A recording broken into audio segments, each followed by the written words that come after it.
This is NDTV. And you're watching NDTV Prime. In association with Micromax. Nothing like anything.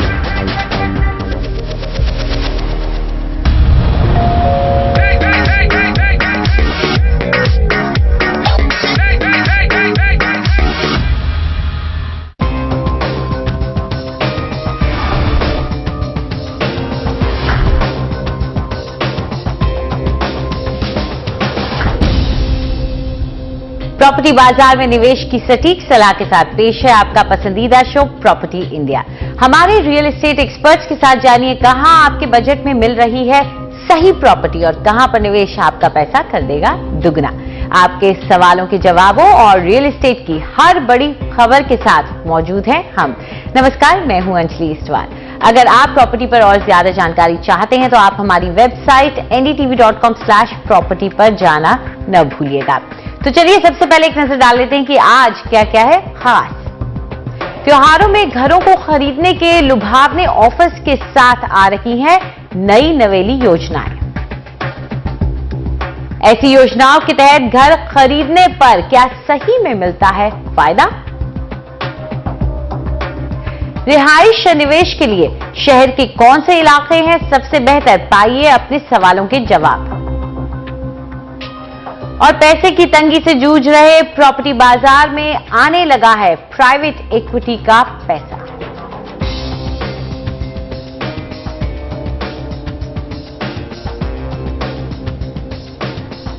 आजकल घर महंगे हैं और ज्यादातर खरीदारों को उन्हें खरीदना बहुत ही मुश्किल।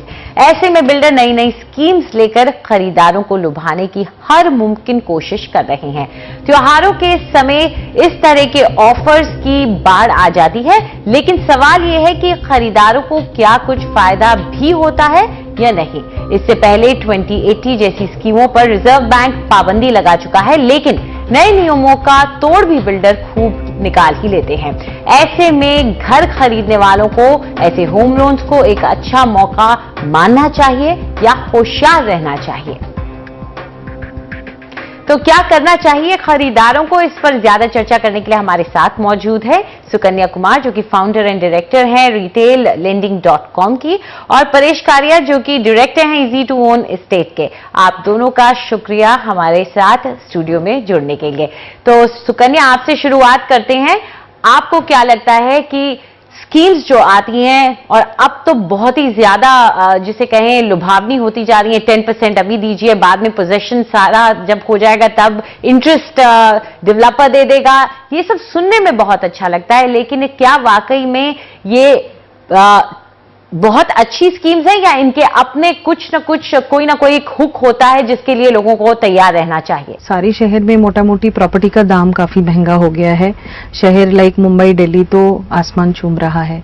अभी अगर लोगों को प्रॉपर्टी खरीदनी है, गवर्नमेंट ने, आरबीआई ने ये भी रेगुलेशन लगाया है कि छोटे साइज के प्रॉपर्टी में मिनिमम 20% कस्टमर को खुद को देना पड़ेगा, बायर को, और 25% देना पड़ेगा अगर प्रॉपर्टी का प्राइस 75 लाख से ऊपर है तो सब मिला के कस्टमर के ऊपर काफी भारी पड़ रहा है।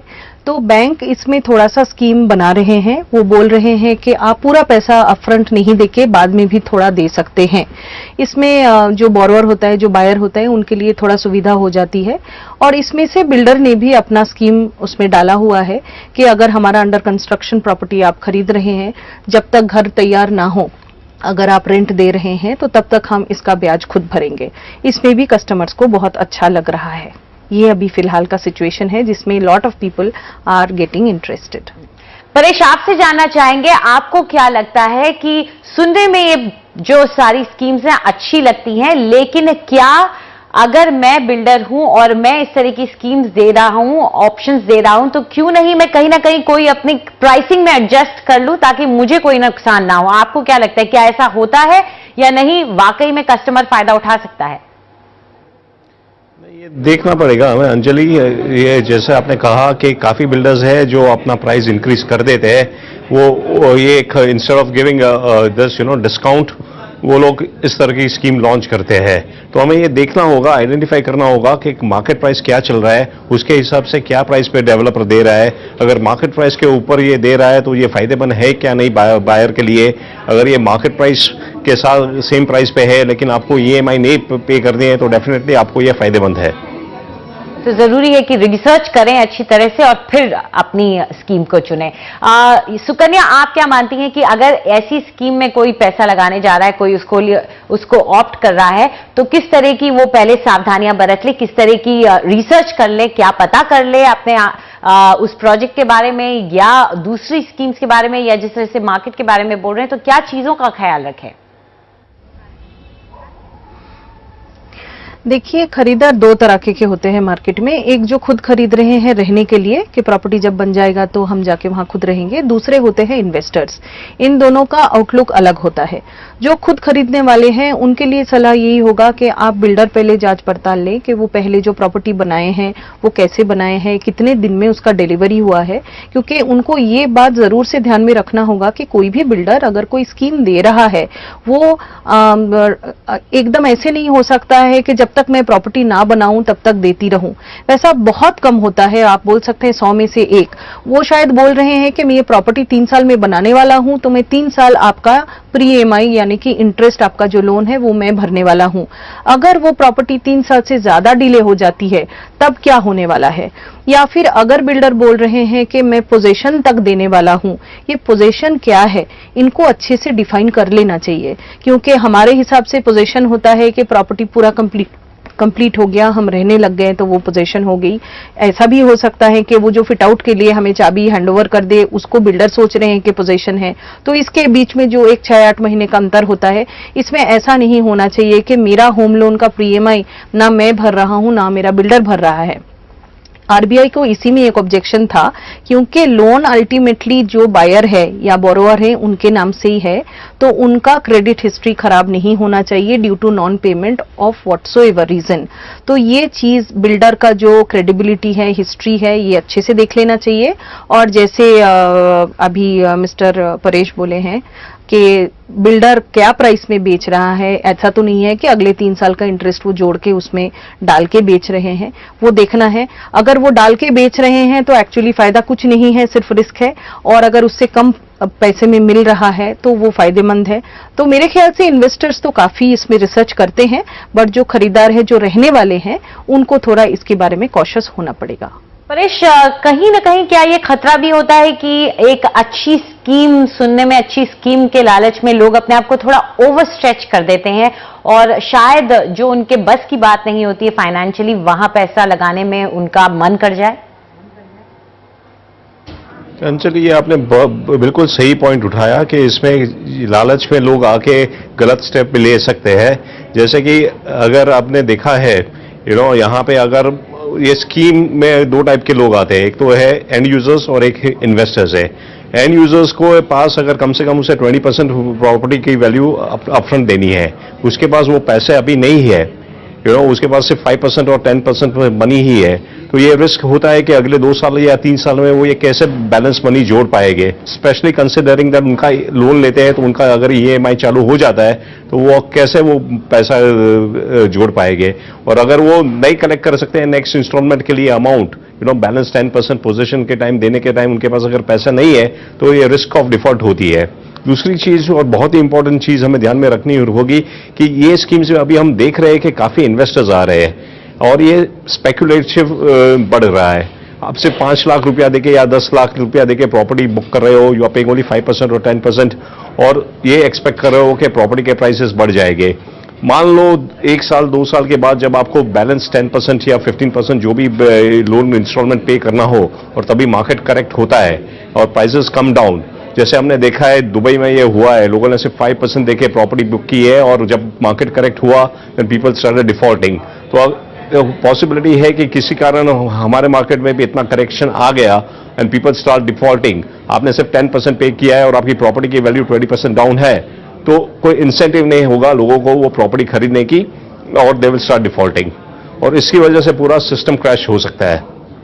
बिल्कुल जरूरी है कि आप अपने क्या जरूरत है आपकी और आपके पास कितना पैसा है उसका पूरा अच्छी तरह से गणित करके ही फिर चुने अपने लिए क्या खरीदना है। लेकिन सुकन्या, आप क्या मानती हैं कि जो लोग खास तौर पे एंड यूजर्स हैं, अगर हम यहाँ पे इन्वेस्टर्स को एक तरफ रख दें, जो लोग रहना चाहते हैं और उनके पास कोई चारा नहीं होता कि अचानक से ही इतने लाख रुपए उठा करके दे दें और इंतजार करने के लिए तैयार हैं, वो कुछ साल की मकान मिल जाएगा, तो उनके लिए क्या इस तरह की जब स्कीम्स आती हैं तो शायद थोड़ी मददगार साबित होती हैं?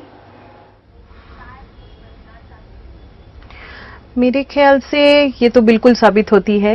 ये इस इंडस्ट्री में मैं बहुत दिन से देख रही हूँ। ये जो स्कीम अभी 2080, 2575 की जो हम बात कर रहे हैं, वो तो एक साइड में है जो कि अभी मना हो गया है, बट बैंक्स के पास एक स्कीम होता है पैरेलल फंडिंग बोल के, वो जबकि मैं तो बोल सकती हूँ कि 10 साल से है, जबकि बैंक बोलता है कि आपको अपना कॉन्ट्रीब्यूशन पूरा आगे से देना नहीं पड़ेगा। अगर आप अंडर कंस्ट्रक्शन प्रॉपर्टी खरीद रहे हैं तो आप अपना कॉन्ट्रीब्यूशन का थोड़ा सा दे सकते हैं और हर महीना या हर ऑल्टरनेट महीना जब बिल्डर से डिमांड आएगा तो वो प्रोपोर्शन में आप भी थोड़ा दीजिए, हम भी थोड़ा देंगे।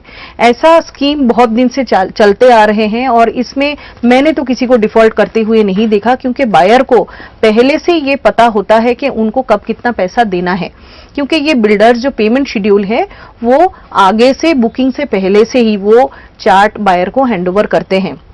कुछ प्रॉपर्टी होता है जो कंस्ट्रक्शन लिंक्ड होती है पेमेंट, यानी कि जैसे कि एक माला या 2 माला बन गया तो पेमेंट करना होता है।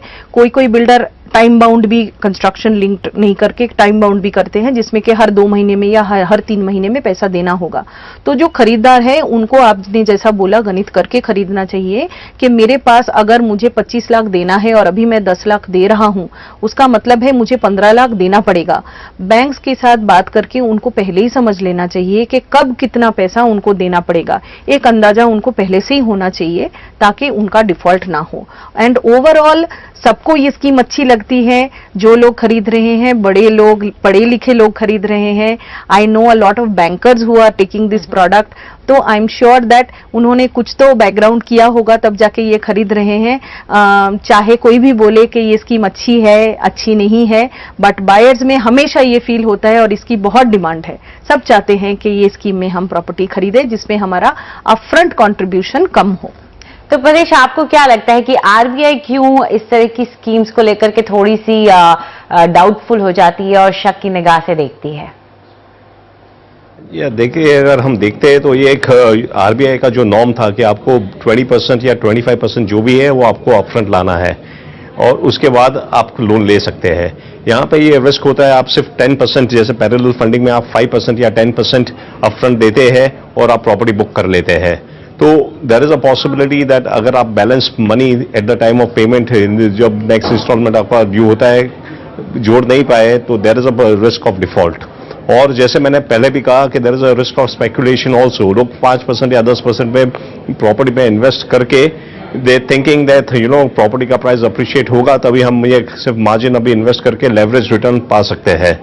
तो हो सकता है इस कैलकुलेशन में अगर कोई गलती हो गई और मार्केट करेक्ट हुआ, then there is a chance of default. इसलिए RBI is very conservative and there is a possibility that RBI कुछ स्टेप ले सकती है। जैसे हमने देखा 2080 scheme was also very popular scheme, काफी लोग बैंकर्स, डेवलपर्स और इन्वेस्टर्स सभी इसमें हैप्पी थे, लेकिन RBI को लगा कि उसमें कुछ डेंजर है, रिस्क है, इसलिए उन्होंने ये स्टेप लिया और 2080 स्कीम में जो एडवांस डिस्बर्समेंट फैसिलिटी होती उसे मना कर स्टॉप कर दिया। तो keeping that in mind, there is a possibility इसमें। हालांकि एक बात तो क्लियर है कि आपके जेब में पैसा नहीं है और आप प्रॉपर्टी खरीदने चले हो, तो वो रिस्क तो है ही। तो कंजर्वेटिव पॉइंट ऑफ व्यू से देखा जाए तो there is a possibility RBI कुछ ना कुछ इसमें करेगी आगे जाते हुए। जी बिल्कुल। और जब इतनी लाखों की बात हो, कभी कभार तो करोड़ की बात हो, तो फिर कंजर्वेटिव अप्रोच रखने में कोई बुराई नहीं है। सुकन्या, आपको क्या लगता है कि किस तरह का रिस्पॉन्स इन जो स्कीम्स है उनको लेकर के आपने देखा है मार्केट में? मैं प्रकाश जी के साथ सहमत हूं कि इसमें रिस्क जरूर है, बट मैं एक चीज कहना चाहती हूं कि ये आरबीआई का रेगुलेशन आने से पहले और अब में क्या फर्क है। पहले 2080 स्कीम्स में ऐसे हुआ करता था कि जो बायर है वो 20% अपफ्रंट देता था और 80% जो है वो अंडर कंस्ट्रक्शन प्रॉपर्टी में भी सारे डेवलपर्स पूरा अपफ्रंट एडीएफ के तहत, यानी कि एडवांस डिसबर्सल फैसिलिटी, ये पैसा पूरा बैंक से ड्रॉ डाउन कर लिया करता था। बट अभी आरबीआई के मना करने के बाद वो बदल गया है। अभी as per construction schedule only ये पैसा बिल्डर को जाती है, जिसमें बैंक का वैल्यूएशन टीम, बैंक खुद इसमें तहत चेक कर सकते हैं कि जो इतना पैसा बिल्डर अभी मांग रहा है उतना कंस्ट्रक्शन हुआ है कि नहीं। बट ऑफ कोर्स रिस्क अभी भी है, क्योंकि जो क्रेडिट है वो क्रेडिट है इंडिविजुअल बोरोअर के नाम से, और अगर उसमें बिल्डर कोई भी टाइम पे डिफॉल्ट करता है तो बोरोअर का रिस्पॉन्सिबिलिटी होता है कि उसको भरे। अब देखिए हर चीज में थोड़ा सा तो रिस्क होता ही है, अब नो रिस्क नो गेन। तो मुझे लगता है मार्केट में फिर भी ये चीज बहुत ही पॉपुलर है। जो लोग पहले 80-20 में खरीदे हैं वो फिर से खरीदना चाहते हैं, लोग अपना सुविधा ढूंढ रहे हैं और इसमें उनको कुछ तो सुविधा दिख रही है। थोड़ा सा रिस्क है, ये मैं बहुत मानूंगा कि बिल्कुल है, बट जैसे इन्होंने मिस्टर परेश ने भी बोला कि बैंकर, बिल्डर और कस्टमर तीनों खुश है, और अगर इसमें कुछ बड़ा रिस्क अगर दिखता है आगे चल के तो I am sure the government and the RBI will step and उन लोग कुछ करेंगे जैसे इन्होंने कहा है। बट अभी फिलहाल तो बहुत अपबीट है, मूड बहुत अच्छा है, और बहुत सारा प्रॉपर्टी है जो इस स्कीम के अंदर बिक रही है और अच्छी तरीके से बिक रही है। ये मार्केट का फीडबैक है मेरे पास। जी, आप दोनों स्टूडियो में आए और इस चर्चा का हिस्सा बने, इसके लिए शुक्रिया आपका। तो जाहिर तौर पर अपॉर्चुनिटी आती है तो रिस्क के साथ आती है, लेकिन जरूरी है कि उस रिस्क को आप असेस कर लें, वो रिस्क इतना बड़ा ना हो कि आपके ऊपर भारी पड़ जाए। अपने फाइनेंसेस, अपनी आर्थिक स्थिति का जायजा लें और उसके बाद ही इस तरह की किसी भी स्कीम को ऑप्ट करें। फिलहाल वक्त है एक छोटे से ब्रेक का, लेकिन उसके बाद प्रॉपर्टी खरीदने और बेचने की आपकी सारी उलझनें हम सुलझाएंगे, आपके सवालों के जवाब देंगे, बताएंगे कौन सी प्रॉपर्टी है और